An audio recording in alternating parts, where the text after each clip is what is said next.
Alright, in this video I am going to show you how to separate this logo section from the actual menu section. So what I've done here is I have gone into the customize section of Divi and I have gone into the menu. I've done the menu format as centered and I've played around with the primary menu until I'm pretty happy for the most part. I might get rid of that search icon, and that looks pretty good to me. Now the first thing you need to know is don't hit make full width if you want to separate the two. So next up, what we're going to do is we're going to press publish and go back here. And we're going to use this inspector window like crazy here. So what we're going to do first is right click, press inspect.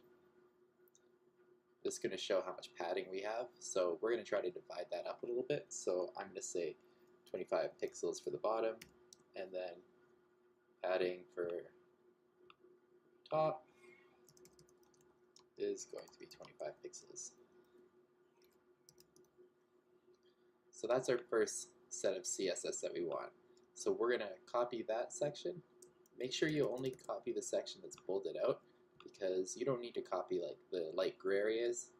This one doesn't have any light gray areas, it's just all dark. So we'll do that and we'll add this to our navigation section. And this is a CSS plugin that I have. You can also add it into the Divi theme options CSS section, but this is how I'm going to do it for now. So I'm going to press update. Let's make sure that this actually worked here.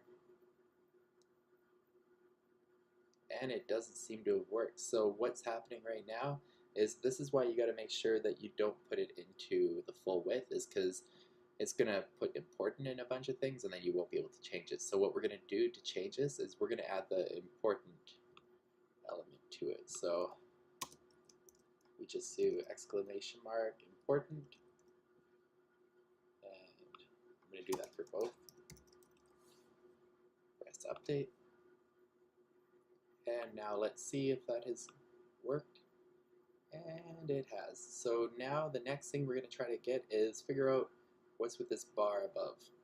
So I'm going to right click just outside of the actual link. So yeah, I'm just going to click that and I'll see that that's tied up. This is there. And so it seems like, okay, this is the top element before it switches to the logo container. So what we're going to actually do is we're going to go up here and we're going to remove all this padding. So I'm going to go here and then I'm going to check out here. And so what I'm checking out right now is the fact that this has, this shows the like peachy orangey color here. That's showing that that's padding. So what we're looking for is padding or our width not going full here. So the issue is here the width isn't full, but the problem is that this is a container which actually covers the whole page. So what we're going to try to do is we're going to look one above and see if there's an ID, which there is, or a class. So we're going to copy this ID. I'm going to press Command C. ID is always a hashtag and class is always a dot in front of the elements. So I'm going to go here, I'm going to put hashtag, and then I'm going to paste that. Now what I'm going to do is go back to the container section, and we are going to then change the width to 100%. We are going to change the max width to none, and that should be good. So I'm going to copy that whole container area and I'm going to put it after the main header. And I'll remove the position and we'll see if that worked. If it didn't, we might just have to put in the important element once again. But it seems to have worked, and it's not messing up the rest of the page because you can see there is padding along here, or the width of the page is 80% in other words. So now we're good to go and separate some of the colors. So I'm going to go here where it has this section highlighted, and I'm just going to see what's here, and I'm going to change this so it says background color whatever I want it to be. I'm going to do a hashtag 000 to make it black. And then what I'm going to do is click outside of it. Then I'm going to click the black icon, and I'm just going to play around with this until it looks good.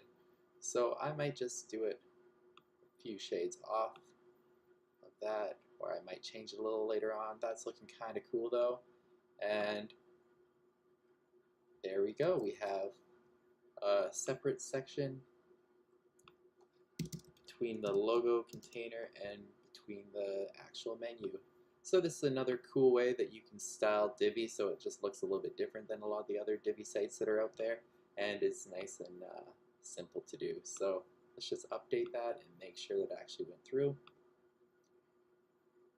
And it did. So when you are doing the CSS, here's a couple tips. So this is a class. So here's this period here, the dot, and here's an ID. So this is a hashtag. Now, you're also going to want to make sure your syntax is proper. So we have a little curly bracket here to end it off. We also have a curly bracket before, and then we have our whatever attributes we want in this section. So that's a quick video for you.